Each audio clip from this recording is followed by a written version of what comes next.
Ya, sebelum kita memasuki pembelajaran kita tentang dzaraf atau keterangan tempat, ada baiknya kita mengingat lagi pembelajaran kita di semester 1, yaitu tentang mubtada dan khobar. Ya, ingat, apa itu mubtada? Mubtada adalah kata yang paling depan, sedangkan khobar adalah kata yang mengikuti mubtada. Fungsinya sebagai penyempurna suatu kalimat. Ya, di sini ada satu kalimat, contohnya ya.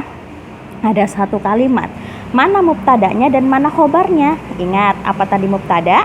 Mubtada adalah kata yang paling depan. Nah, kalau dalam bahasa Arab kita menulisnya dari kanan, nak ya. Yang di sini ini yang depan, ini yang di belakang. Jadi mana mubtadanya, nak? Apa tadi mubtada? Mubtada adalah kata yang paling depan. Mana yang paling depan? Al-masjidu atau kabirun?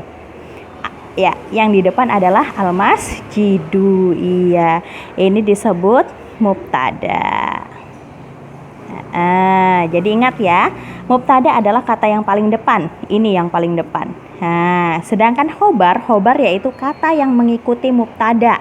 Jadi mengikuti di belakangnya ya. Fungsinya sebagai penyempurna suatu kalimat. Jadi ini ya, setelah mubtada itu pasti khobar. Nah, jadi fungsinya khobar adalah sebagai penyempurna suatu kalimat. Misalnya nih, di sini tidak ada kabirunnya, jadi hanya masjidu saja. Ya, al-masjidu, masjid. Emang masjid kenapa? Ya kan?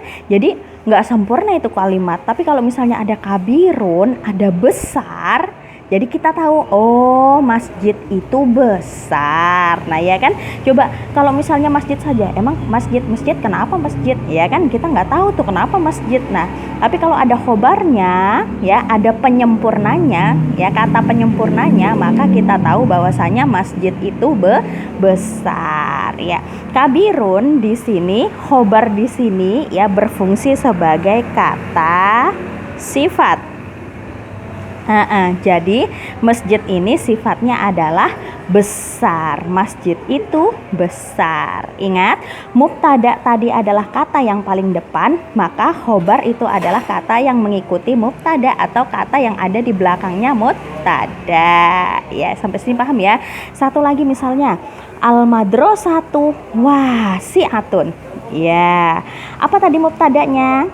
Ayo, al-madrasatu atau wasi'atun? Ayo, apa mubtadanya? Ya, ingat, mubtada adalah kata yang paling depan. Maka yang di depan adalah al-madrasatu. Inilah mubtadanya. Nah, kata yang paling depan. Sedangkan khobarnya mana? Khobar apa tadi khobar? Kata yang mengikuti mubtada. Jadi ini yang mengikuti di belakangnya, maka disebut khobar. Ya. Jadi masih ingat ya, mana mubtada dan mana yang khobar.